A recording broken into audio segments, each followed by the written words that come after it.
ভাই সরকার তো দিবে কার্ড, আপনি পাইবেন কয়শো টাকা? আচ্ছা বলেন, আপনাদের জন্য যদি সরকার প্রতি মাসে 10 কেজি করে গম বরাদ্দ দেয়, আপনারা কয় কেজি করে পাইবেন বলে আশাবাদ? বলেন, পাইবেন কিছু? আপনাদেরকে যে ফ্যামিলি কার্ড যদি কেউ দেয়, দিবে। আপনাদেরকে মনে করে রেশনের কার্ড দিল, ভাই সরকার তো দিবে কার্ড, আপনি পাইবেন কয়শো টাকা? এই দেশে আচ্ছা বলেন তো, আপনার বুকে হাত দিয়ে কত পার্সেন্ট মানুষ সরকারি অফিস আদালতে গিয়ে ঘুষ ছাড়া, কোনো টাকা পয়সা দেওয়া ছাড়া মাগনায় সরকারি সার্ভিস পান? কত পার্সেন্ট মানুষ পান আছেন? বলেন, হাত উঠায় দেন।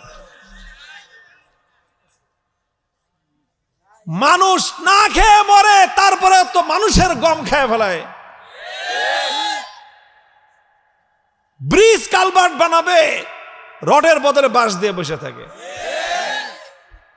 তাইলে এই যদি হয় মানুষের সাথে আচরণ, চিড়িয়াখানার বাঘের সাথে কি করে ওরা? আর বাঘে তার কইতেও পারে না তুই আমার গোশত মেরে খাইছস।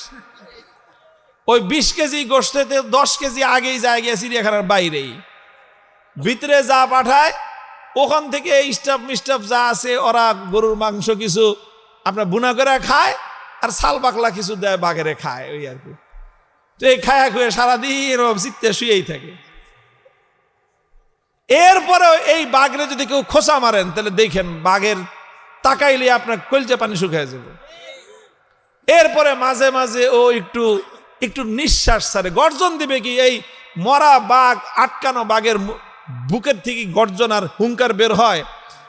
এরপরে সামান্য একটা আওয়াজ যখন করে, গোটা চিড়িয়াখানা থরথর করে কেঁপে উঠে, সমস্ত পোলাপান দৌড় দেয় যে বাঘ গর্জন দিতেছে দেখার জন্য।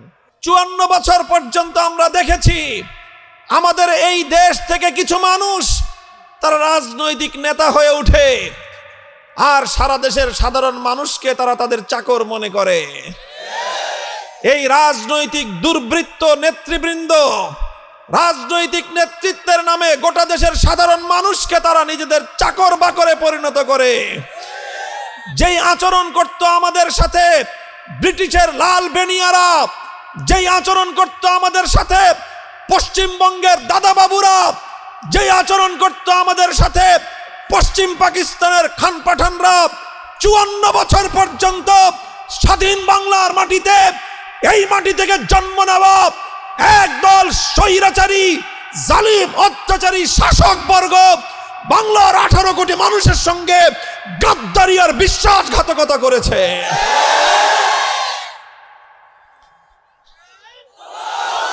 মুহতারাম হাজিরিন, আমি আপনাদেরকে এই জন্যই বলতে চাই, এই যে বাংলাদেশটা গড়ে উঠল, এই যে বাংলাদেশটা জন্ম নিল, ব্রিটিশকে খেদাইতে হয়েছে, পশ্চিমবঙ্গে দাদাবাবুদেরকে বিতাড়িত করতে হয়েছে, পশ্চিম পাকিস্তানের খান পাঠানদেরকে বিতাড়িত করে তারপরেই বাংলাদেশ হয়েছে।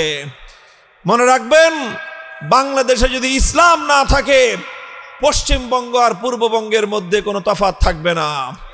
বাংলাদেশে যদি ইসলাম না থাকে, দিল্লির আধিপত্য বাংলার মাটিতে প্রতিষ্ঠিত হবে, এদেশের মানুষকে দিল্লির গোলামি করতে বাধ্য করা হবে।